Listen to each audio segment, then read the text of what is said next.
All right, we good. Hey, what's going on, everybody? Little bit later than what I originally said.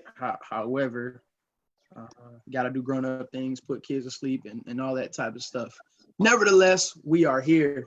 You got me, Mark, got my boy Randy, and then we got another guest, another good friend of mine for the last decade, Big Mike Jones. Who? Mike who? Mike Jones. Hey. So last week was kind of like our introductory episode. I wanted to just give a brief glance and introduction to everything that happened as Africans have been on this soil. Now, could we dive into all the details in an hour and a half? No, it's way too much to talk about. We just hit wave tops. Now today, we're going to start going over our journey of answering questions with a historical glance, because I believe everything has a historical answer, and I believe history constantly repeats itself over and over. And I believe if we have a better understanding of history, we can answer questions that happen today. So, and then right before that, we're just gonna do, I'd like to get a brief QA of, who we are and what kind of got us into a deeper dive of the natural American education of Black history. Because as we well know, what you get taught in school, that doesn't even begin to turn the page of what you need to know of what's going on and why the plight is what it is today. So, Randy, if you want to talk a little bit about yourself and, what got you to researching. All right, everybody. My name is Randy. What really got me into this is actually from my time in the Marine Corps. I was in this unit, and then when I was in that unit, I was assigned as the equal opportunity representative. And the equal opportunity representative is the one that's kind of responsible for handling EO issues, dealing with the fire protective categories, to include sexual harassment. When I got that position, I felt, obviously being Black, but holding that position, that I need to be well informed about all people's stories. And so for me, that's ultimately what was the main catalyst for me to really dive deep into American history. And that's not just the Black history within this country. I was also spent days and weeks learning about the Mexican story in here, their history in America, the Irish people's story in America, the Italians, the Japanese, the Chinese, and learning all these things, as I felt that if I was going to be the person that was essentially the equal opportunity representative for this unit in the face of it, I should understand other people's story. So I felt that it was only the right thing to do to dive deeper into these things. Now, obviously, I'm outside the Marine Corps anymore. I'm not in the Marine Corps anymore. So I've kind of focused a lot on African-American history. And then that just kind of led to me diving deeper into anything related to that, going all the way back to as far as I can go, really. And that's what got me going down this road. Nice. For me, I'd say it started about 5-6 years ago, and it was mainly social media based, discussion wise. I like to get into discourse. I like to converse, and I like to debate. If you know me on Facebook, hey, if we talking, I'm a snap back real quick, like too. And for me, it's always essential that I research the facts, and I enjoy being right, and I have a strong thirst for knowledge. So as situations begin to unfold live and in color on Facebook Live, you talking about, we've seen videos of Eric Garner, Tamir Rice, Philando Castile, all this stuff was happening. Well, discussion started happening, and then we roll into Colin Kaepernick, which even more discussion started happening. And it just made me have a real strong thirst for history and knowledge to see, why are we where we are today, and where do people get these arguments from that they bring to the table, and how do I counter them with actual facts. So that's where I am, and not to mention as a father who is someone who is of African descent, I felt that it is 100% essential for me to know who I am, where I come from, and what I need to do to be successful and raise children successful in this country. What about you, Mike? Yeah, so for me, I've got Black family. My aunt has 3 Black kids. And like, what's really the damning part, I know that I'm not the one person that has this, like, even like, despite that, like, I still like, the system is predicated on like a lot of racist shit. And like, I was part of that. Like, and I would still like, I was very complicit in like a lot of that behavior. And like, even through the Marine Corps, like, I kind of like, especially as I look back on it, like, it's a lot more evident. And Randy probably speaking to this is like, we're both like out of it now. Like, you look back on it, you can see it even much more so. And this is from a lens from like the privileged side and from the white side. So I can imagine from like your side. But like, I look back and it was like ridiculous. But where I really got moved was when it was probably right about the time I was, I reconnected with you, Mark, in 2015. That time and through 2014 was when I was a supervisor at Saltus when I became a sous chef, and dealing with Black people not in the Marine Corps, so not necessarily on the same level and not like a meritocracy and things like that. So where, even though we're like, it still happens, but like, it's I guess somewhat less so, because like at the end of the day, like, not saying it doesn't happen, but like, I just seeing a lot of these dudes from like St. Helena and shit just seem like they don't have nothing. And like, I saw it on the south side of Tucson growing up with Mexicans, and like, I was familiar with it to some degree, but like, it didn't really get me until that happened, and then reconnected with you and working out, and then like, oddly enough, my sous chef's wife, like, kind of like calling me on it a little bit on like just checking things with white privilege, and like really just kind of forced me to take a deeper dive and really realizing like, yo, like, it's not like, racist is one thing as far as like what you believe in. It's really like, that's just prejudice, and like, we have all those things, like, but racism is far beyond that. Like, this is a like full up like driven system that like leads you into this like complicit and really shitty behavior, and like, unless you work to get out of it, you're not gonna get out of it. And like, a wild confliction of events, like me getting to work out with you and get to know you better, becoming, the thought of becoming dad, and realizing like, I don't want to be on the wrong side of history on this one. So I was like, I got to do better. So that's why I took it and wanted to do better and learn and research. So started just kind of understanding, like, over the past, I guess 100 years or so, between like Jim Crow and all that, like segregation, and trying to like really just show how that's like basically how everything that like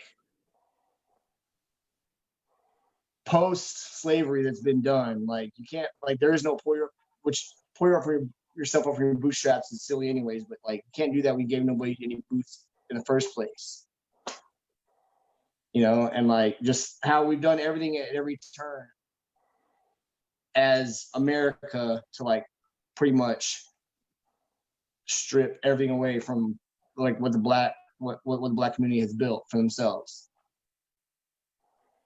Yeah, man. Word up. Anyways, sorry, As part of like, so I wanted to be on the right side of it, man. So it was like, I'm better, and so that's it. So I've been researching mostly that like last probably 100 years or so, and get into that part. Yeah, and like I said last week, it's one thing to understand things. It's one thing we get a month of Black history in school where they talk about the wave tops, and we learn about how great Martin Luther King was, and we learn about Frederick Douglass and W.E.B. Du Bois and Booker T. Washington and George Washington Carver made peanuts and everything out of peanuts.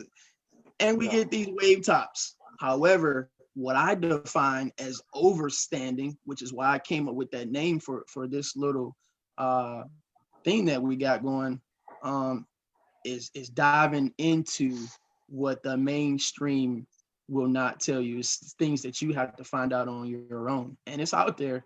You just got to do some deep diving. So today, I'm excited. I want to talk about what we're about to get into, and it is mainly off of questions that I see from Black people. And these questions are, why aren't we organized like we used to? Where are the Black leaders like Malcolm X and Martin Luther King? What happened to them? Why does Black Lives Matter seem like it's so disorganized? Why can't we get together and, all agree on a sit-in or a boycott or a strike? Everybody wants to know all these questions. So what I want to do is I want to take a drive down historic lane, and we're going to drive down the 60s, and we're going to talk about why there are no leaders right now, mainstream wise. There's community leaders spread out on different webs in all cities across America. There's small time people doing their thing, right? Doing their role, trying to affect what they can affect. But there is no Malcolm X or Martin Luther King right now. I'm sorry to say, and I don't qualify Jesse Jackson and Al Sharpton and those guys. So starting off, 1960s, tumultuous time. A lot of stuff was happening. First person I want to talk about, we're going to talk about Medgar Evers. He was assassinated actually tomorrow, June 12th, 1963, in Mississippi, in his driveway, by a guy. I can't think of the name right now. However, I don't remember it either. The biggest thing about it is, dude went to trial twice. Neither one did the jury convict him. Neither one. He was later convicted 30 years later in 1994 and sent to prison. So my question is, why did it take 30 years when all the evidence was right away? Who was complicit? Who was involved? Who allowed it? And why was Medgar Evers, like so many other people, quickly brushed under the rug and forgotten? What you got, Saul? I'll say that again. I was trying to look up that name. What was the question again? I was trying to look up that name. Who was complicit in the fact that he was able to walk free and brag about murdering a civil rights activist for 30 years? All right. So as you said, Medgar Evers was head of the NAACP in Jackson, Mississippi, assassinated in 1963. I still haven't found that guy's name. Like just like you, I couldn't remember it either. But when you're talking about that time period, it's and as Mike mentioned a little bit earlier with the racism, and with that term, you have to understand racism as the easier way to think of it is power plus. What is the power plus? I forget now. I'm forgetting the term, but anyway, it's a system that's put in place, and so you have to understand racism as a system was. Go ahead, Mike. Is the power dynamic? It's who holds the institutional power. Yes. So what you have to realize is everything back then, it was heavily starched. So when you're saying, how can someone like Medgar Evers how can the person who assassinated Medgar Evers get away with it? That's because the entire political system was against people like Medgar Evers. The police were against people like Medgar Evers. The FBI, the CIA, the US government, all the way up to the politicians were against people like Medgar Evers. So a person like the one that assassinated him, he can get away with it because everyone that would be in a position to punish that guy, they all have the same opinion as his. So he's protected by the FBI, by the Jackson, Mississippi PD, by everybody, until finally, you start getting a new day, new age. More people come in 30 years later, and then they finally hold him accountable for that murder. Because it wasn't like he was secretive about it. Beckwith. Say what? Oh yes, Della Beckwith. Yeah, Della Beckwith. Della Beckwith. So it's not like he was being secretive. It was well known that he did that. But the powers that be during that time period, they didn't care. They protected him, ensured that he would not get punished for that crime. Yeah, and then we move on to something that's, you know, a little bit more documented. We talk about the trying times that Martin Luther King and at the same time simultaneously Malcolm X went through. And the head of that, we talk about a guy, J. Edgar Hoover, a well-known, well-documented racist individual who happened to be head of the FBI, who also happened to be endorsed by the President of the United States, and the President of the United States was complicit and knew about his unconstitutional dealings and pursuit of these individuals as well as their organizations. Yes. So even before they were eventually assassinated, we got to talk about all the things that got done to defile their character, to try to ruin their personal relationships, their marriage. They had fake love letters written by supposedly mistresses. Yes. They had bomb threats. They had death threats. They had internal informants from the FBI and CIA break into their organizations, Black people, unfortunately, and try to rip them apart from inside. These guys were paid by the United States government to draw dissension in the ranks, especially with the Nation of Islam. You had guys that were coming in from Harlem, from Chicago, and all these other places with these main top-level mosques, and where, you know, Elijah Muhammad based out of, and they would come in paid by the government, and they would draw up these lies, and they would make up these lies. Hey, Malcolm X, Elijah Muhammad put a death threat on you. He's trying to kill you. Hey, Elijah Muhammad, Malcolm X said this about you. Said you ain't this, blah, blah. Said he's going to take over, blah, blah. And this whole time, nobody of any type of influence government-wise, Supreme Court, any kind of judges, any kind of Senate, anybody like that, raised the red flag and said, hey, this is unconstitutional. What type of surveillance you got going on?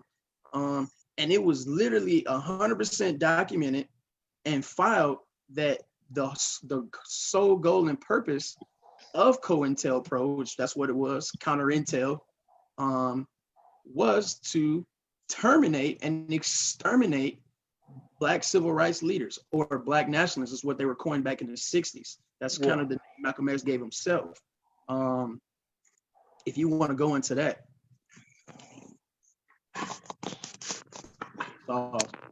Okay, yeah. The counterintelligence program, as far as the destruction of the Black movements back in the day, which is also, you know, to answer one of the things you were brought up during the little introduction about why there's no real national leaders now, all comes down to that counterintelligence program, COINTELPRO, as it's generally referred to. And that started back in the 1950s, in the mid 1950s. And like you said, the whole purpose of it was to prevent the rise of a significant Black leader within the Black community. And if one did rise, to do anything in their power to discredit them. And when you learn about a lot of the Black leaders from this time period, Medgar Evers, Martin Luther King, Malcolm X, they had informants and operatives all well within those organizations. Like say you, and some of the tactics they used were crazy. Like say with Martin Luther King, they were tapping all of his phones, hotel rooms, house, whatever, illegal wiretaps of him, you know, recording them and doing all this, trying to blackmail him, saying, you know, we got recordings of you doing whatever immoral acts, and if you don't commit suicide, if you don't kill yourself, then we're going to release this to the public.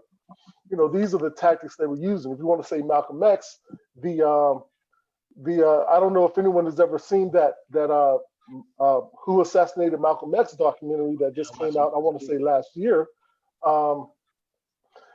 We know that we learned in that documentary that the guy that held the shotgun that shot Malcolm X, he was an informant for the New York Police Department, And within the FBI files, the day Malcolm X was assassinated, the FBI had about 9 informants in the room, in the Audubon ballroom, when Malcolm X was assassinated. So when Black people are saying the FBI, the U.S. government, had knowledge, or had a part in it, or at least had knowledge, that's what we're talking about. Because the FBI definitely knew about the guy, one of the shooters at least, that killed Malcolm X, and they never said nothing. This is documented paperwork within the FBI files that can be obtained on the Freedom of Information Act that shows this guy who's a Nation of Islam out of a mosque in New Jersey, that they know this guy is one of the killers. Never did nothing about it. They let the other three guys go down for it. One of them admitted he was one of them, but then they let the other 2 go down for it without ever saying anything. That's what they did with Malcolm X, on top of, sowing dissent between Malcolm X and the Honorable Elijah Muhammad. Then you go past Malcolm X to the Black Panthers, and the Black Panthers probably received it the worst when it comes to the counterintelligence program. They got the worst of it. They used the news media to put out propaganda against them. They worked with local law enforcement to murder several of them, like Fred Hampton. They framed them for crimes. They worked, like say in the case of Geronimo Pratt, they worked with the prosecuting team to get him prosecuted for a murder that they know he didn't commit. The FBI even had an informant on Geronimo Pratt's legal defense team that was letting the FBI know what their points were, and the FBI was relaying that to the prosecution. I mean, the tactics that they used were crazy and illegal as hell. But that is when you're the bottom of the totem pole, or you're the one with the spotlight being placed on you, as they were. There's no limit to the tactics they'll use to ensure that you don't succeed. And these are the reasons why now today you don't see a lot of national Black leaders, because ultimately when you have Medgar Evers, NAACP leader, assassinated, you have Martin Luther King, civil rights activist, assassinated, Malcolm X, who was trying to lead an African unity movement, assassinated. You have the Black Panthers, Fred Hampton, assassinated, attempted multiple times to assassinate Huey P. Newton, falsely charged and jailed Bobby Seale, who was also co-founder of the Black Panther Party. These are basically ways of telling people that you don't want to do this work because we are going to come for you. Mm-hmm. And then even in the modern times, if you say the Jesse Jacksons, which, in the modern times, I don't even know who even gives a damn about what he's talking about, or Al Sharpton, they had stuff on them too. Notice how those guys were deep in the civil rights movement. But then what did they end up doing after Martin Luther King got assassinated? They essentially kind of turned their back on the people. And now they're kind of like mouthpieces for the system. So you can't necessarily trust them anymore. And to this day, the narrative thrown into our face is Malcolm X promoted violence. Yep, propaganda. Malcolm X was a separatist. Malcolm X was racist and a bigot. And that was all driven by the United States government and the media to twist his words. You can watch tens of hundreds of speeches and interviews with Malcolm X on mainstream media back in that time, and every question they ask is, well, why are you promoting violence?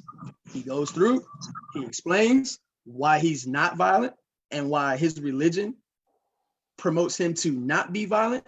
And all he is saying is that every human being is enabled and given the right to defend themselves.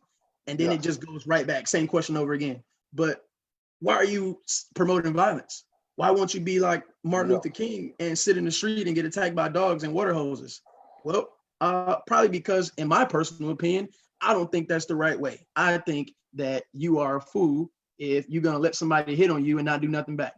And somehow those words got misconstrued to Malcolm X hates all white people and wants to kill them all. Yeah, I was on this subject a little bit. I saw an interview that Denzel Washington did. I don't even know what year this interview was, but you can tell it was in his younger days. So I'd imagine this is probably in the 90s, where he did an interview literally discussing this kind of subject that we're talking about, where essentially he said if you're a sheep and you're constantly getting attacked by wolves, if you decide that you're going to protect yourself, how can anyone say that you're teaching violence? What you're doing is the right thing to do. You're protecting yourself. So instead of the wolf being the violent one, you're telling people that the sheep is the violent one because he's protecting himself. And that's the same thing they did with the Nation of Islam initially. But Malcolm X at that time, he was the national minister in the face, for the most part, of the Nation of Islam. And so they extended it to him that he's preaching these things. And then even after the 60s into the 70s, when the Black Panthers came along, they did the same thing with them. They're a racist organization that's preaching violence against white people and all this other craziness. So let's talk about the Black Panthers for a little bit more. And what you got, Mike? You want to say something? Well, it was leading to the Panthers. So that's like the way they misconstrued that whole thing. Like, yeah, I'm excited to hear about this. I mean, I'm not, I'll just, please, just y'all, I'll let y'all do most of the talking, and I'll chime in if it's needed or whatever. But like, yeah, it's just the Panthers did so much good, and like it's ridiculous how the mainstream image, like how much mainstream media has like tainted the image and like basically made it a complete 180 of what they really represented versus what like they show you and what they make you think they were about. So where the movement began is a few gentlemen in California, in the Southern California area, LA. The police were out of control. 50s, 60s. Obviously, you had the riots after people got pissed off because Malcolm X and Martin Luther King died within a span of a few years. And people said, you know what? I'm done with this piece of crap. They lost it. And the reaction to that from the United States was policing got even worse than it already was in the 50s. It advanced and it became more militant and it became more direct and it became more intrusive and invasive into Black neighborhoods. And there were so many brutalities and murders that the Black Panthers said, you know what? We are going to protect ourselves. We are embodied and entitled by the United States Constitution and the laws and statutes that we are able to surveil police when we think they are doing misconduct.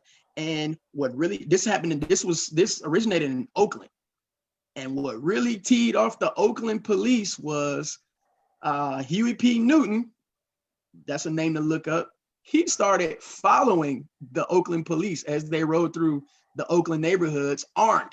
He had a shotgun and he had the statue that said, hey, you are able to watch police conduct arrests and police business from a safe distance away, and you are allowed to be armed.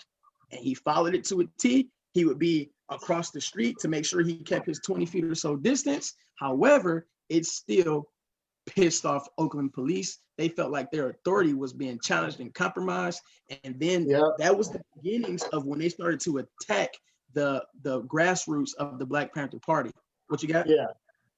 Well, the one thing I want to say is to the part you were saying about Southern California, one thing that I just listened to a podcast with Carl Douglas and Bomani Jones, and they were talking about that. Carl Douglas has been in LA for a lot of years, where Johnny Cochran, a lot of those cases and whatnot.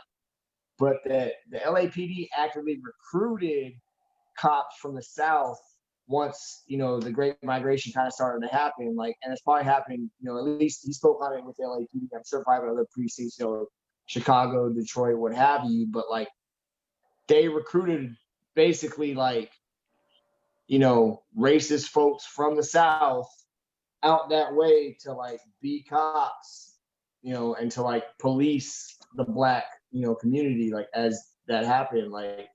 So it was set up that way. It was by design, and that's why like, a lot of people neglect to see, like when we talk about systemic, like in the policing, and we talk about like in cohesion with the killing of these leaders, like then also like a ramping up of policing of like beating you down and beating it like that. So yeah, to your point, then that happens, and then you started having that happen in Oakland, and that's when obviously. Then they marched upon the state capitol, and what Reagan was governor, was it? Yes. And then that's when the whole tide turned. The whole tide turned on the Second Amendment. Everyone wants to say talk all this shit. But that's when the NRA turned and became a big mobby, and what all this shit happened was we marched to the state capitol in Sacramento. So dig this. What a lot of people don't know, and I want everybody that's watching to go fact check it. Huey P. Newton got into an altercation with the police. They fired at him first, shot him. He returned fire, killed a cop, got arrested, beat the charges. The charges in the 60s. Dude, Tupac did that too, man, in Atlanta, because the cops in Atlanta, he saw the Atlanta cops were jacking with the dude. He shot them dudes and got off because what it was, they had pistols they took out of evidence. Yeah. And So at this time, Huey P. Newton gets locked up. They fight for him. He gets out. He beats the case after a few months. And they say, and this is when what you mentioned, Mike, Ronald Reagan said, "Oh, hell no. We got these Black people running wild with guns, shooting back at cops. Who the hell do they think they are? I got something for them. Let's legislate against them."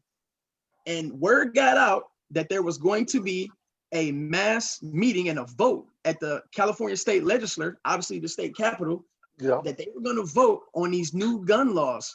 The Black Panthers said, "Gotcha, we'll be there." They showed up armed. They walked right into the building. They walked right into the meeting, interrupted the meeting armed. And just like you said, that was the gas. That was the match right there. And they said, "Oh hell no!" It was a wrap. Like that is hell no. Like a big line of demarcation. Like at least, especially like one if you want to. What really helped for me, if I speak from like a standpoint, like educate me, like what I'm trying to, because it got put to me from another dude. It was at that point. Like look at that. Research Fred Hampton and the Panthers at that point. But like look at what happens with Reagan in his term, because like a lot of these. A lot of these fucking Trump up and cuts, a lot of like guys that we know, sorry for language, but like a lot of dudes we know in the military, it'd be like that, like, well, you want to know shit about Reagan, he glorified and really was not a man of the people, but whatever. Like, look what he did actively against the Panthers in the 60s, and look like where the big turn was. Like, look at like, it is a seismic shift when all that shit happened and went down in Sacramento. So as the movement starts getting bigger, now there's factions popping up all over America where there are primarily Black communities and Black neighborhoods. And then, just like we talked about, boom, assassinations start hacking. And like I said, I want the people that's watching to look up these names, look up these facts, do the research yourself. Don't just take my word for it. Bunchy Carter and John Huggins, they were the first ones that kicked it off. They got assassinated at UCLA in their classroom. These were two Black college students. They got assassinated in their classroom. They blamed it on gun violence. It was later found out, and we're going to talk about how all this stuff came to light in just a hot second, how everything was brought to the forefront. But they got murdered by what was said to be gang violence, but turned out to be FBI informants right in the UCLA classroom. Yep. Soon after that, in 1969, you got Chicago. Chicago's getting bigger. The Black Panthers in Chicago are getting bigger. The social programs are starting to take root. You got, which I'm about to read in a hot second, the 10-point program. But Fred Huggins and Mark Clark, two more names I want you to look up. I'm sorry, Fred Hampton. Fred Hampton and Mark Clark, they get murdered in their sleep. They get murdered in their sleep. And then what you come to find out later, when all the documents are released, FBI informant was paid to infiltrate their faction of the Black Panthers, and he gave them the blueprints to their home, and he also drugged them to ensure that they would be asleep at the time of the raid. So cold-blooded. And then we roll over to Bobby Seale. A lot of people don't know about Bobby Seale. Bobby Seale was the other side of Huey P. Newton. They organized everything together. Bobby Seale got arrested on some trumped up charges, and they asked him, did he want a lawyer? He couldn't afford a lawyer for himself. He didn't want a government appointed lawyer for obvious reasons at this time. So he said, I'm going to represent myself. However, in court, every time he tried to speak, they held him in contempt. He kept speaking so much. Every time they told him to shut up, they end up gagging him. He said in court, to defend himself, gagged, hogtied, and handcuffed to a chair for the court proceedings. Bobby Seale was later exonerated again. And all these people getting exonerated probably tells you that they probably, weren't criminals. We have the bombing conspiracy, again, 1969, the alleged bombing of the building in New York. 21 Black Panthers get arrested. 21 Black Panthers falsely accused. They weren't even there. Later on, FBI surveillance, because they were all being surveilled. FBI surveillance exonerated them. 21 people. Same thing. Now, rolling into how all this stuff came up. So what was going along, or I could say running parallel with the Black Panther movement and the Black activist movement was the dissension and the discontent for the war in Vietnam. A lot of people were against that. A lot of white people were against that. So in 1971, a group of white lawyers, for whatever reason, decided to break into the FBI headquarters. Oh, yeah. They did break into the FBI headquarters, and there's a book on this. You can read it. I got the audio book that talks about it. They wanted to get the documents that pertain to the illegal war going on in Vietnam, or what they perceived to be an illegal war going on in Vietnam. Upon that, they stumbled upon these files of COINTELPRO. Yeah. And boom, right then and there, it was all exposed for the world to see. They immediately contacted mainstream media with that, and it was all laid out. Everything, and there were millions upon millions of files and documents, wiretaps, discussions, plans on how we're going to cause dissension and how we're going to break up these people. And that's probably really the only reason why we know these things today, is that they got caught red-handed. And one thing that is amazing to me is when you bring up specifically how you don't necessarily trust the government, or you don't necessarily trust statements or news that are put out by a certain entity, you're always seen as crazy, or you're seen as overreacting or making something out of nothing. Every time there's an autopsy that's put out that doesn't quite add up, or every time there's a statement about how somebody actually had a gun on them, but it doesn't make sense, or something like that. There's reasons why to every time something happens, the Black community is spectacle and question. And sometimes, there's probably no reason to question things. Maybe sometimes things are legit. But what I want to get across is the why we always have resignation, why we always have questions, why we always are skeptical, say, I don't know about that. Let's wait. Let's get independent research. Let's get independent investigation. Let's get our own doctors to do the autopsy. Obviously, we just had to do that with George Floyd in 2020. Yeah, I mean, this mistrust that the African American community has of the U.S. government.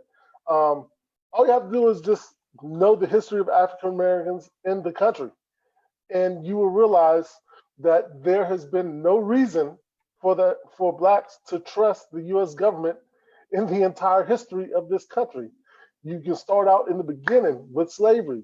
Couldn't trust them because they enslaved us. Then you could go after the end of the Civil War into the Reformation.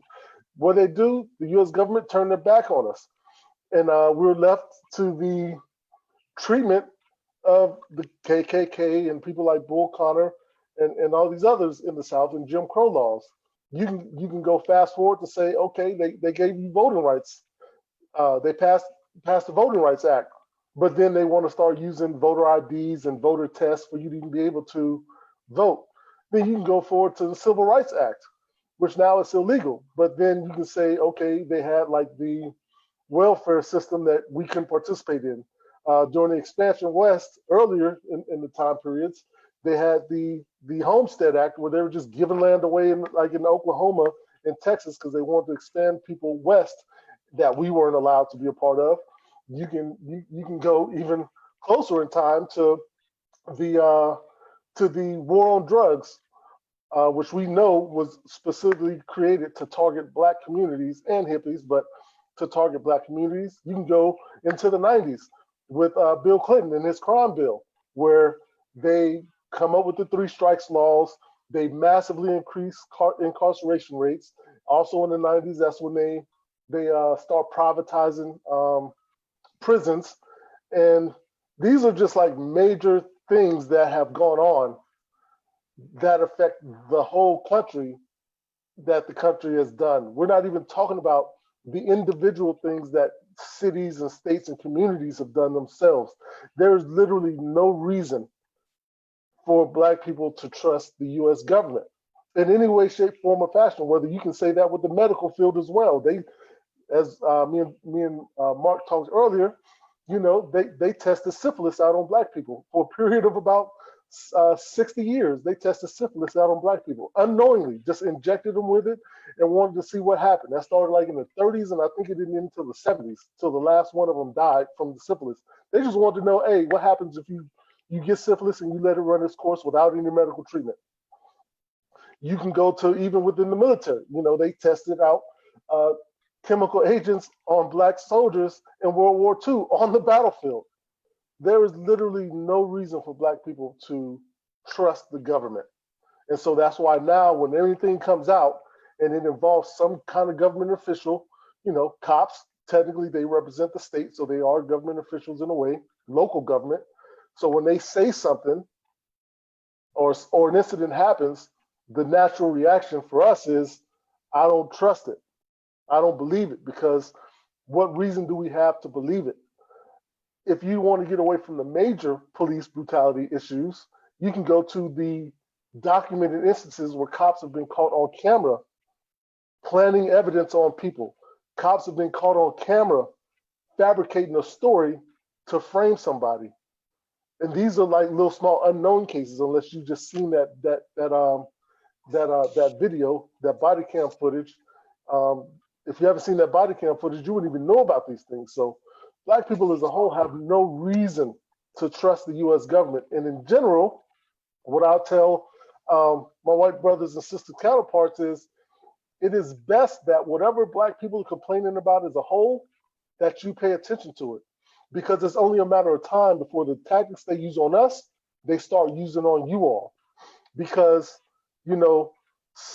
subprime lending and the unfair banking practices is something that black people have always complained about.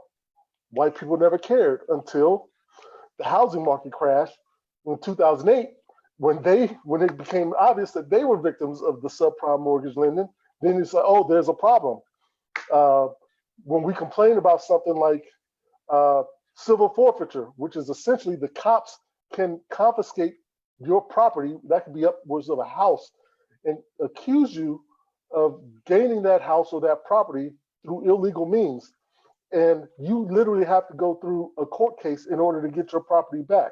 We've been complaining about that for a long time. No one cared until around about 10 years ago, when it started to increase within the white community that these things were happening. Even police brutality, we've been complaining about that for decades.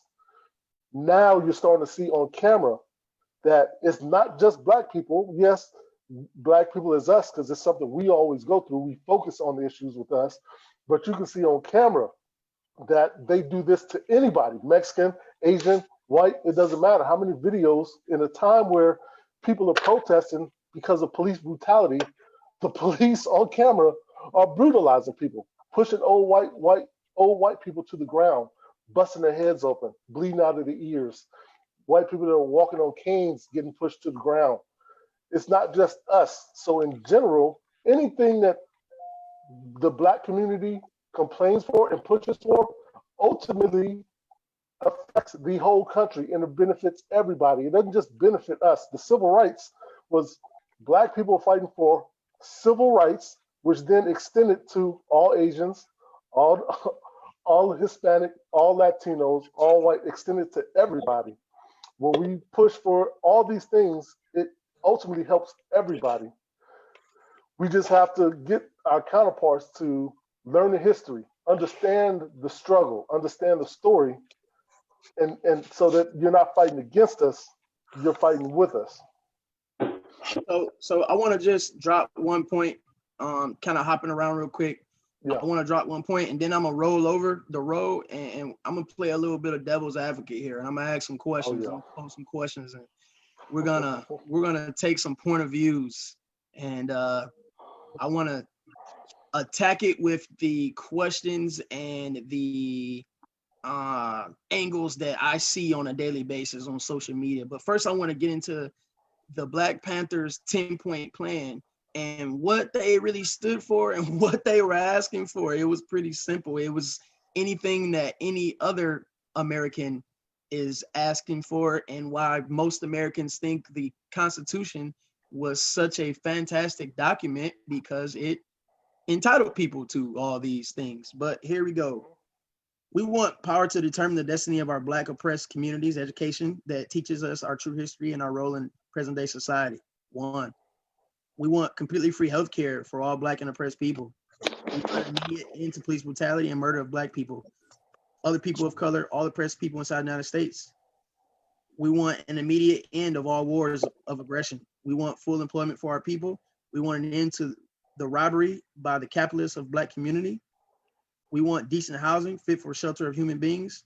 We want decent education for our people that exposes the true nature of the descended American society. We want freedom for all Black and oppressed people now held in U.S. federal, state, county, city, military prisons, and jails. We want trials by a jury of peers for all persons charged with so-called crimes under the laws of this country. We want land, bread, housing, education, clothing, justice, peace, and people's community control of modern technology. And many times in their gatherings and their rallies, they would say power to the yellow people, power to the white people, power to the red people, power to all people. Yeah, so like all power to all people. Yeah.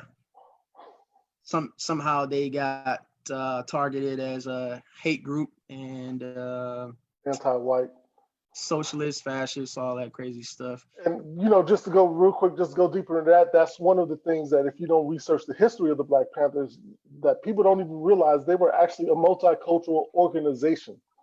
The best example of that, and probably the most shining example of that, would be the Chicago Black Panther movement, which was a conglomeration of whites, Blacks, and Latinos. That that's the group that Fred Hampton was had brought up, or that he had become the leader in, and it was actually multicultural. There were white Black Panthers, there were Latino Black Panthers. It wasn't just a Black party. Like I said, one of their slogans was "All power to all the people."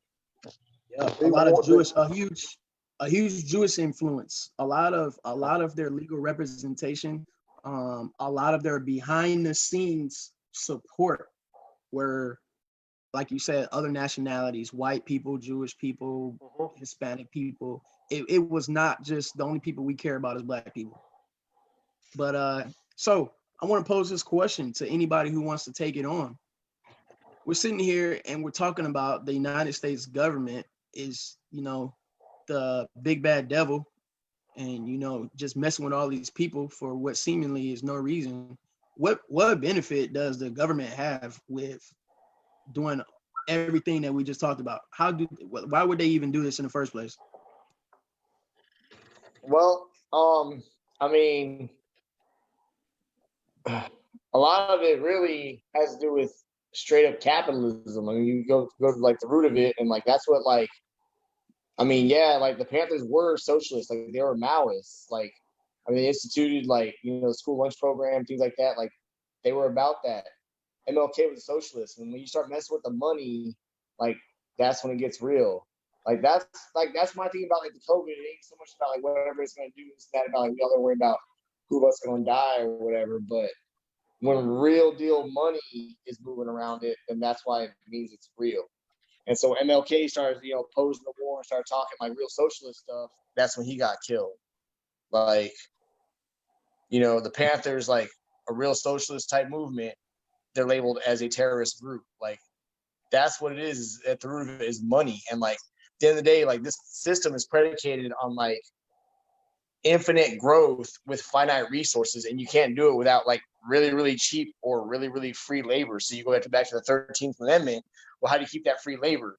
Like, well, what happens when Louisiana behind COVID, sanitation workers strike? You bring out prison labor. In Idaho, a lot of people I don't know that, hey, going to McDonald's, which they throw all their money at Trump, a lot of their potatoes like are harvested by prison inmates in Idaho, like prison labor. Like this is what we're like. That's what it is. Like it's predicated on that. And then how do you do that? Well, you have what has been driven by. I mean, and I hate to say, but driven from like the Catholic Church on down of like, well, the whites, the European whites are a superior race, so you've got to go and like pillage and plunder the rest of the world for all these riches and spoils, and you're the superior race, and everybody else is essentially subhuman and beneath you, and like that's what's giving way to what we have now, which is people don't walk around that every day looking at it that way, but the system now is to where you don't we look at it as like racism as an individual trait, and that's not the case when it's a system built on that. And you have things again like the 13th Amendment, things like that like are what help to keep one side of the constituency down, and it's Black people mostly, and other brown, other people of color, but mostly Black people down for white folks' advantage. So my next question is, what? So for Sauls, I like, why would the FBI and the CIA and the President of the United States and a governor of a state, why would they spend all this money and all these resources just to kill all these people? Now, this comes down to the system protecting itself and coming to the reality that this country and that U.S. Constitution that we all love to talk about was never intended to include us. So as we have slowly worked our way towards more and more freedoms, the system is trying to protect itself and maintain its resources, which kind of plays back into what Michael is saying. It's trying to protect itself.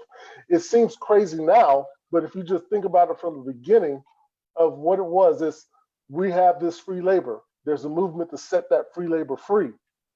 Well, that system was set up for free labor, and that system was set up as we're not human beings, we're not equal to them. So they want to keep that in place. Sparks off the Civil War. They go to war, the war is over. Now they're supposed to right that wrong that they had done, but they didn't do that. Instead, they abandoned us. So then that allowed even more harsh systems to come into place during the time of the Reformation. That the KKK didn't exist before the Civil War. They didn't come into existence until Black people were allegedly set free by the Emancipation Proclamation. And it's just a continuance of them the system protecting itself. It's kind of like one of those things of, they had this term of this saying that we always hear, and in my opinion, all Marines hate, of this is how it always been. And nowadays, in my opinion, it's a function of that, to where now, because the system itself was set up racially, now it's just operating. and you don't use those racial terms anymore. So instead of, talking about niggers and all this, you just say, and we're talking about, poor people, uneducated people. And then versus covert words, these dog whistle terms where you know what it means, but now it's urban so areas. yeah. So now it's so normalized that people don't even realize that these are what these terms actually mean, and this is what they're actually talking about. Because they're talking about us. They're still trying to hold on to those resources because we've had a few times in Black history where we have proven that we can do very well with cities like Rosewood, cities like Black Wall Street. And we've proven that if given a chance and allowed to succeed, it can happen. But the system doesn't want that to happen. Let me give my perspective. My perspective. And here's what I want to get out there. This is just, my point of view of how I see the world outside looking in.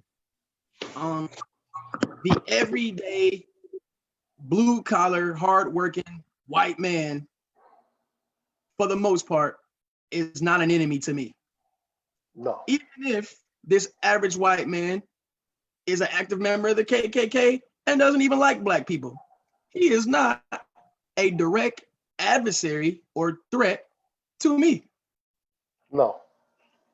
He's just not. What I see is the way our system is set up, we have to have a bottom. There has to be a bottom. And it has been convenient for the last 400 years to make us as the minority, the one over and over and over again, to be the bottom. So what we do is, or how should I say, what they do is they sit back and they strategize and they come up with evolved tactics over evolved tactics. So slavery happens. We fight slavery, we beat slavery. We got to roll into what was just mentioned earlier. Boom, I'll abolish slavery, but I'm gonna smack you with the 13th Amendment and say if you get locked up, you still got to be a slave.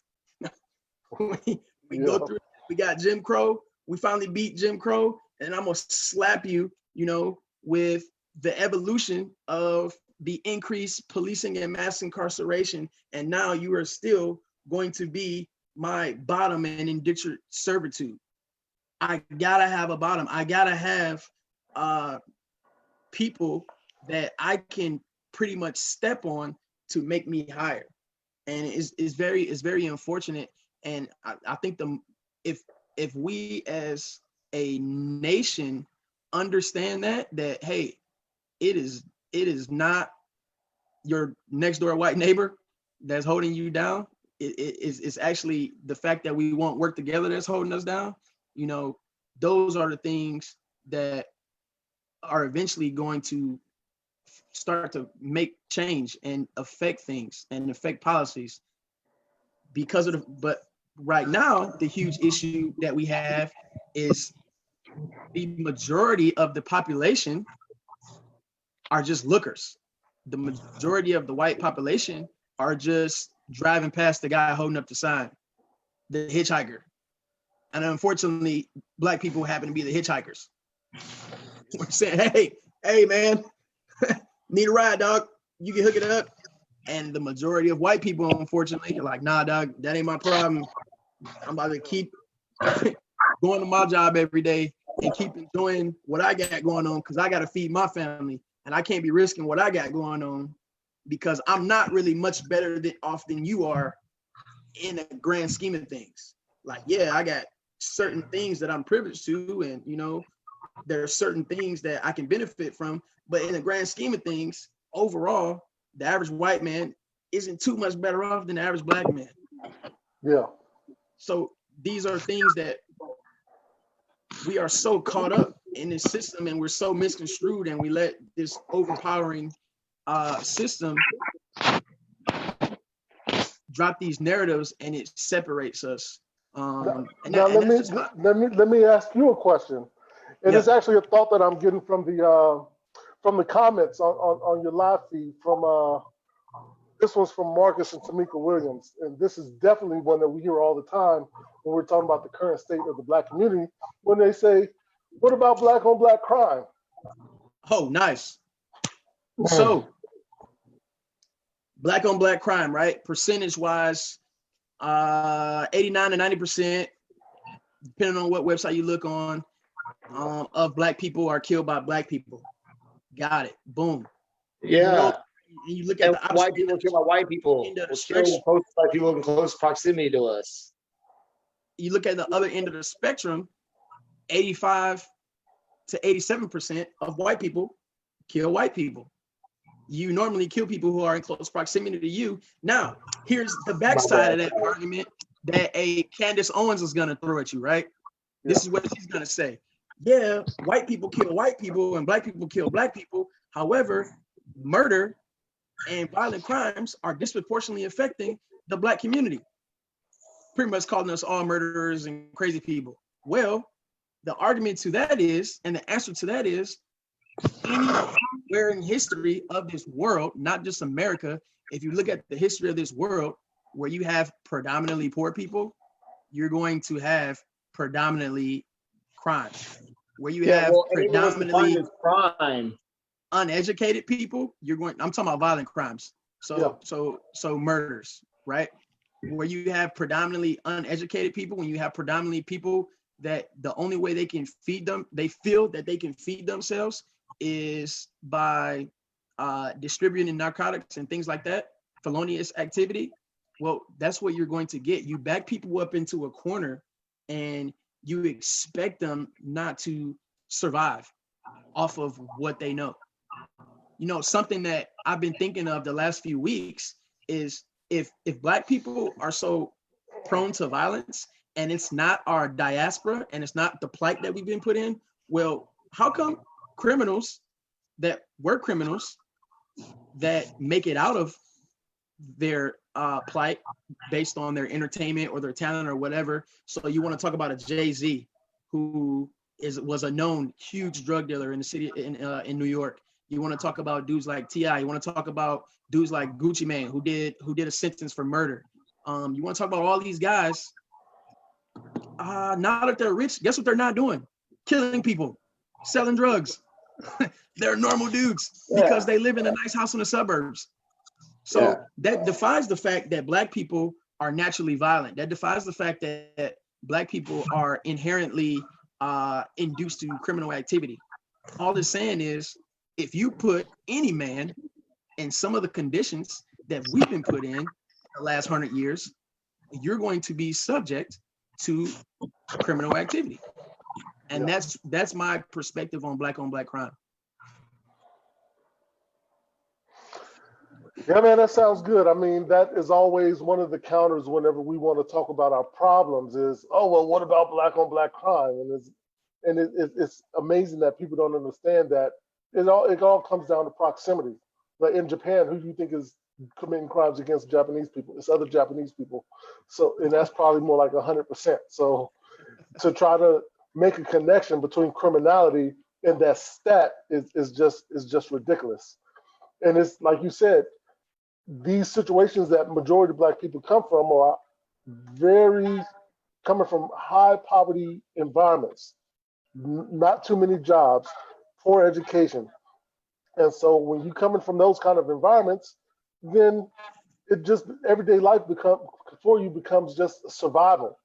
It just becomes survival because not everybody has that ability to live life like anyone else. Like I know me growing up in Memphis in Orange Mound, that there were people that I knew in high school that, you know, they would miss school a lot, but you know, they're being raised by a single mother and they got to help pay some bills, get the lights put on. And so when someone's living that life as a 15, 16-year-old kid, you got to help pay some bills. Well, what's the easiest way to get money to help pay some bills? Life of crime. Get money real quick, and you can get the bills paid. Get the bills paid. You can get food in the house. All of these things, and that's the level of understanding that we need our counterparts to understand that this life that most of us come from is a life of survival. And in order to combat that, we really need to fight the poverty issue. If you can fight the poverty issue, that'll solve a lot of the other problems that come because of poverty. And it's a sad state the community's in, but at the same time, our local governments aren't doing anything about it. Instead, they're consistently defunding education, pulling more programs out of our schools, so our kids have even less to look to do and to occupy their mind from the everyday struggle of growing up in these mean streets from whatever community that they come from, whether that is Detroit or the streets of LA or Memphis or St. Louis or Birmingham, Montgomery, all these places that are horrible communities and cities to be a victim of poverty. So since you brought that up, let me ask you this. You made it out. You made it out of Memphis. I made it out of Detroit, right? Yeah. Well, how come everybody can't do that? Obviously, America ain't that racist. Obviously, America ain't that oppressed, or Black people ain't that oppressed, because we just had a Black president. We got Oprah, who's a billionaire. You got all these successful Black people. You got LeBron James. I don't really see how Black people are oppressed. Now, that is definitely a common counter to anything in this subject matter. And one of the easiest counters to that I always bring up would be, one of my first replies is always, Madam C.J. Walker was a millionaire in the early 1900s. So was racism not a thing back then? There are always going to be exceptions to the rule. When you're talking about someone like, let's say, LeBron James, for example, he came from Akron, Ohio. His story is well known of being a very unstable household in the situation he came from, but he had a coach that essentially became like a father figure to him, kept him in sports and focused his mind on sports so he wouldn't be out in the streets. And because he had him focused on sports, he was able to excel at that. And then now he used his athletic ability to gain financial stability. And now he uses his platform and financial stability to reach back and help out the rest of the community. Other situations, like, say, how was I able to make it, and say some other people didn't. This comes down to luck of the family. For me, it comes down to luck of the family that you're part of. For me, I was lucky enough to be raised by my grandparents who had their head on their shoulders. I also come from a family that had a lot of military members that served, as far as the generation before me. All my uncles, including my dad, went into the military. So as me coming up as the oldest member of my generation, all I see is success. They are doing well with themselves in life now. Same with my aunt. She's successful, doing well with her life. And so I had an example to follow. But I can go, I'm not going to mention names, but I can go to friends of mine that didn't have any of that level of success within their family. They had no one to look at as a positive example of making it out of that environment. And because they didn't have that, they typically fall into the same patterns as the ones before them. And that explains that. If you're surrounded by, if you're in a community where in that community you have no example of anybody that succeeded outside of that community, then most likely you're not going to succeed out of that community either, unless you yourself have the mentality to look deeper into things and go the right way. Most people don't. So that's how people can get caught up into the hood mentality and caught up into the survival mentality and stay that way because they don't know any other way. And something I want to reference is an author by the name of Malcolm Gladwell. He has an excellent book called Outliers. I know some people don't like it because it makes them seem like their hard work wasn't what got them where they are and they feel kind of slighted. Yeah. I love the book because it shows you whoever you are, somehow, some way, at a certain point in your lifetime, the ball rolled your way. Something fell for you. And I'll 100% admit it. For me, again, I got lucky. I played the right cards and I dodged the right bullets because I was facing some serious situations at the time when I tried to join the Marine Corps, and I got lucky. And I won't go into, deep details because it probably was Probably not Marine Corps enlisting warranted, but Yeah. I got some help. And if anybody's ever bred dogs, I got some friends that are dog breeders. If your dog has a litter of 10 puppies and 9 of them die, that's not good. That's not successful. Yeah. It sounds like your mama's litter was oppressed. That's what it sounds like to me. Yeah. Yes. Sounds Yeah. like your profit just got held back and institutionalized on your litter of puppies. So when we sit here and say it's the American dream, and if you just work hard enough, even if you go to shitty schools, even if you got a single parent household, even if you live in the projects, even if you know all these things, you can still make it. Well, goddamn, why the fuck do I gotta go through all that? Why can't I have a nice 2-family household in the suburbs with nice ass schools and not crowded classrooms where the ratio is 1-31? Why can't it be 1-15 like other schools, you know? And these are the things that people need to start talking about. And that's something that I touched on a little while on social media was, damn, if we love our country so much and we want America to actually be the word great and we want it to be defined as great, well, we got to pull up everybody. That's the way it's going to be great. I can't have this nice town over here where everybody, you know, the median income for per household is 130,000, and then you drive 5 minutes over and the median income is 28,000. Oh yeah. And the crime is through the roof and the schools are like shit. Yeah, like a lot of success that someone may gain in life, it originates from your family and your environment. Like I said, I had some things that I got that placed me kind of on the right path. You know, obviously, I grew up part of my life in Memphis, in the Orange Mound, Bethel Grove area in Memphis, which back then that was like one of the worst areas of Memphis to even live in. You know, but essentially all of Memphis is the worst area, whether you want to say North Memphis or South Memphis. Hurt Village back in them days, which was a project that don't exist anymore. But you know, also in my time, you know, I lived a few years with my mom out in California in poor Mexican neighborhoods. So I got to see how life is early in my life when you're living in a poor Mexican neighborhood. And then for a few years of my life, I lived with my dad. He's in the military. So then I got to see the middle class lifestyle and being around the white people. And then, but for majority of my life, I grew up in Memphis, poor black neighborhood, dealing with all that. So I had an example, and I knew when I was a teenager that whatever I did in life, I didn't want to live like I was when we were in the poor Mexican neighborhoods. I definitely didn't want to live like when we were in our hood in Memphis. I wanted to live closer to how they were living in the suburbs. Don't got to worry about the violence. Don't got to worry about all this other craziness. And then on top of that, like I said, I have family members that had succeeded in life, and I had something to fall back on. And we have to realize that most people growing up in these neighborhoods, they don't have that to fall back on. Like say, if you're living in Memphis, most people are probably going to be working in a warehouse type job.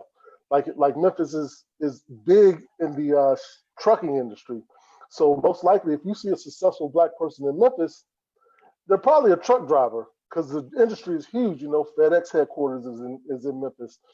Amazon just opened up a distribution center in Memphis. UPS has a big place in Memphis. So there, you have to have some form of example. The one here and there that may see the right way and go down that path is few and far between. Other than that, we're all essentially products of our environment and combined with our mentality. Yeah, as simple as I can say it, you know, people can tell me all of the land of opportunity that they want, but when I sit back and look at the numbers, it just doesn't add up. When I look at statistics that says a high school, a white man that graduated without his high school diploma, he got a GED instead, so I guess technically he didn't graduate. On average, his salary is higher than a black man who graduated from college to this day in America. That doesn't make any sense to me. When we're talking about, still to this day, Black people gross 1% of the wealth in this country. Mm-hmm. That still doesn't add up to me. We have 50 million people, and we spend the most money per capita. You know, because that falls back into that that environment. Because what goes along with that environment is the level of knowledge that exists within that environment or within your family. So, like, say something as simple as, like, say, mutual funds. Like, you know, if in our ages now, we may know what mutual funds are. Some people have invested in the mutual funds. But me growing up in Memphis, I'd never even heard those two words placed together until I joined the Marine Corps. I was like, you know, when you sign up in boot camp to have you, hey, you're going to sign up for these saving bonds, $100 a month for a year. I never heard of savings bonds before. Never heard of mutual funds. Didn't know nothing about the stock market. And that's the level of lack of knowledge you have growing up in those neighborhoods. Like, I don't think there are too many people within the neighborhood I grew up in that even owned their own homes. They were renting. So when it comes to even home buying and doing all that kind of stuff and home equity and all that, there's no knowledge there in doing any of that. Most people are working these non-skilled jobs, so then they don't even need resumes or anything to get hired. So you don't, no one around you, when you get to that point where you want to have a career, no one around you has the knowledge on even how to write up a resume. And this is the level of lack of education that we have in these poor neighborhoods. Things that you should, how to write a resume, you should probably learn that in high school as you're getting ready to step out into the job market. We don't want to teach that, but we want to teach people home economics, or basically we want to teach them how to cook. So one thing we kind of dove down a rabbit hole and strayed a little bit off the beaten path. But before we close out, I want to talk about the Iran-Contra Scandal. Yes. Freeway Ricky Ross and the involvement with the government that they had.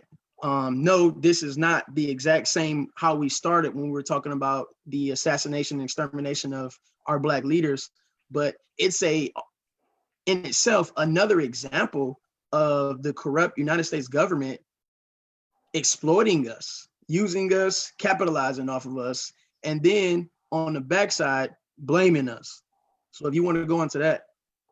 Yeah, for those of you who haven't really heard of it, is referred to as the Iran-Contra Scandal. Essentially, there was a rebellion going on, and they had in South America, and there were some politicians in the U.S. government that wanted to help out the rebels. So what they did was they decided that we are going to ship drugs into Black communities in America, use the money from those drug proceeds to fund this war that they wanted to do. Now, it may sound kind of crazy. That's something, if you're old enough and you've grown up in the Black community, you had always heard about the government is shipping drugs into the Black community. Well, in the 1990s, I forgot what year in the 1990s, I think it's the assistant director of the FBI had essentially a town hall meeting in LA where they admitted, yes, we do this, it did happen, blah, blah, blah. But that's also during this time period of the Iran-Contra. That's when you had the rise of your drug dealers like Freeway Ricky Ross, who is directly tied into the Iran-Contra scandal because his go-to guy was a guy named Danilo Blandone. Danilo Blandone was a CIA operative helping. So Freeway Ricky Ross connect to the drugs was a guy who was a CIA operative or a CIA informant.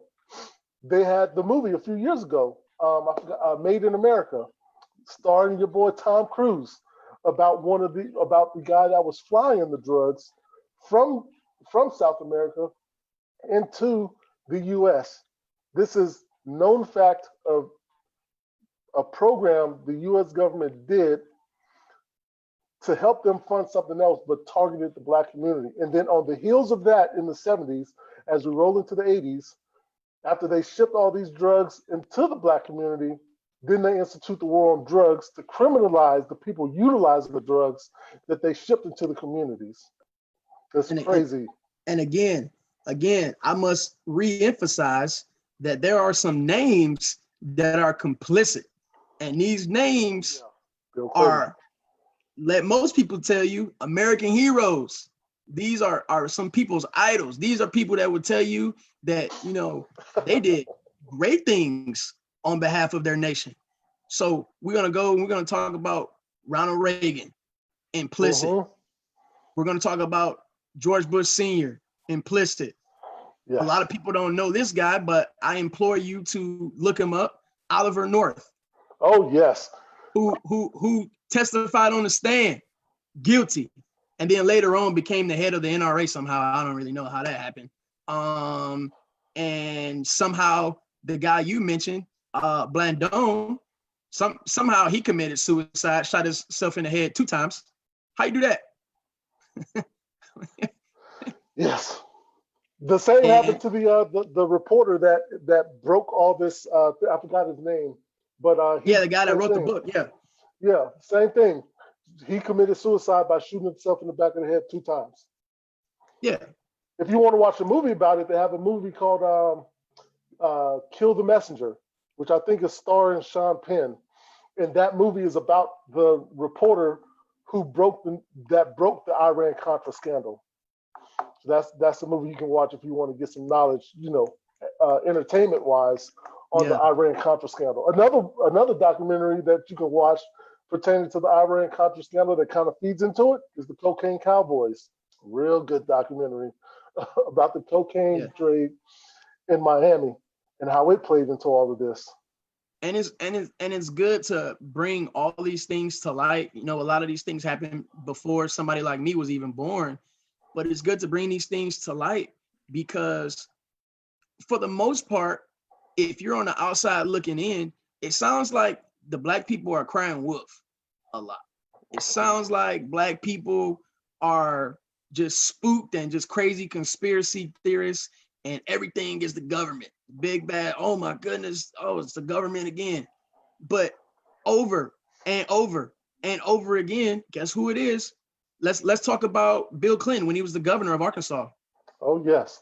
When he was just openly allowing drugs to run through his state, he signed off on it. Oh yeah, they had the guy that was flying drugs into America got arrested in Arkansas.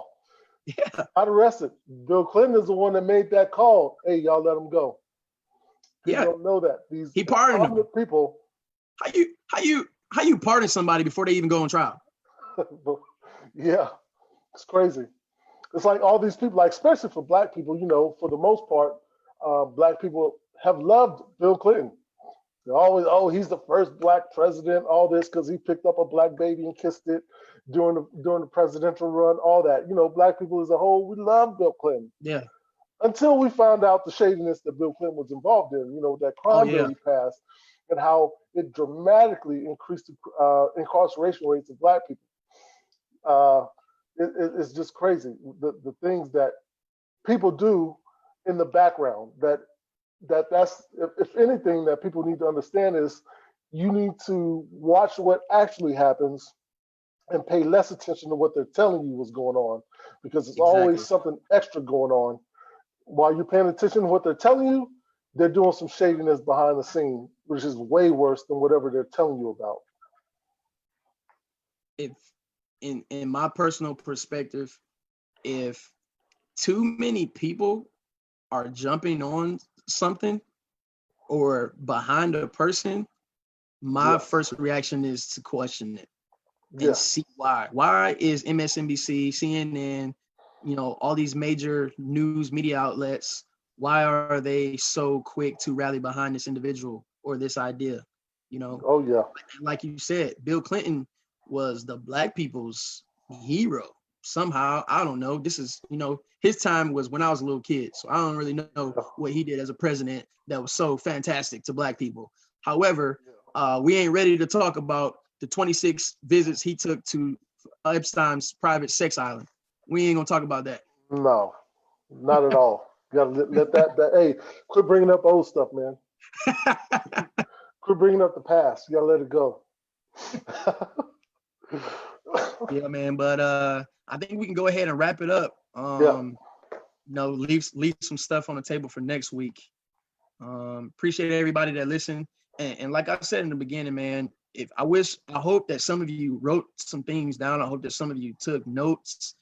And I want you to go look up these things for yourself, because I feel like you ingest it better and you retain the knowledge better when you actually do the research. So, hey, man, keep studying, keep researching. Overstand. See you next week.